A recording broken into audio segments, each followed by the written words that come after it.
Eh, di ba sabi nila, law of attraction daw, mag-iisipin mo daw na mangyayari, yun daw ang mangyayari. Malay mo naman, di ba, magkatotoo. Yeah, well, kung yun talaga yung gusto ng Diyos para sa atin, mangyayari yun. Pero alam ko na,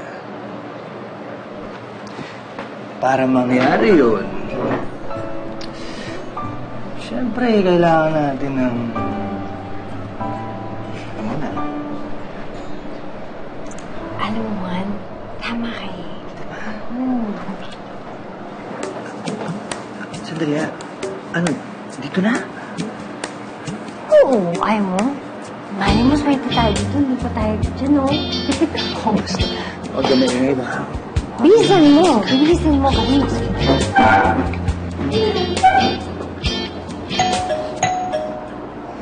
Ano yan, Mr. Will? Sino yan?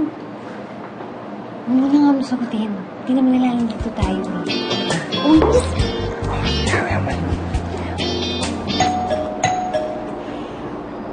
Ano ba yan? Grabe naman yung emergency yata. Di kaya sila mamo yan? Tingin mo? Sagutin mo na nga. Punta na natin. Grabe naman yan.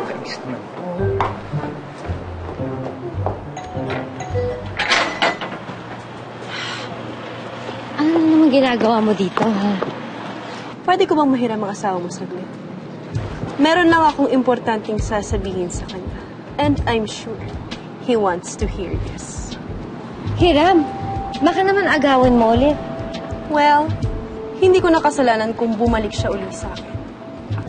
Ano maagot ito talaga, eh. Hey, please. Pwede ba wag mo na siyang patulan? Hindi na naman ako babalik sa kanya, eh. O, narinig mo yon? O, ano bang gusto mong sabihin? Sige nga. Are you ready to hear the good news? Good news. Pag galing sa'yo, walang good news. Tingnan natin.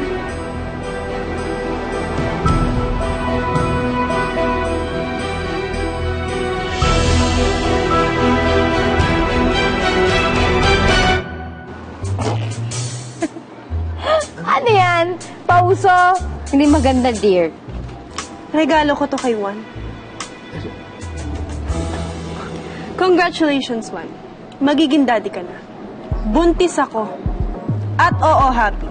Si Juan ang ama. Nagkatotoo nga ang hula. Magkakaroon ng bagong baby si Juan. Yun nga lang, hindi pa kay Happy.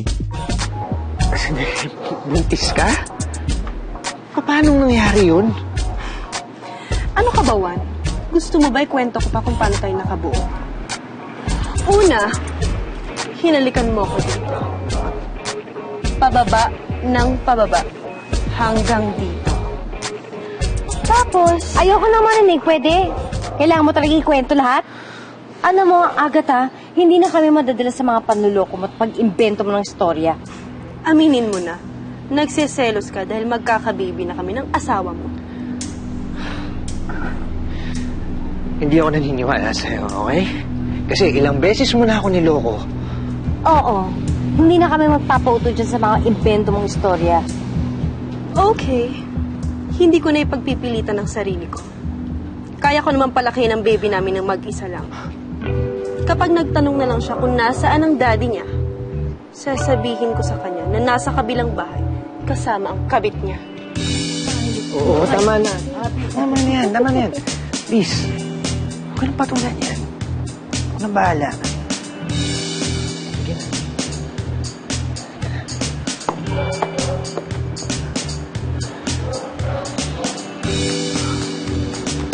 Agatha, please. Okay, please. Tigilan mo na tong kalokohan na to. Tigilan mo na kami. Ikaw ang bahala. Daddy.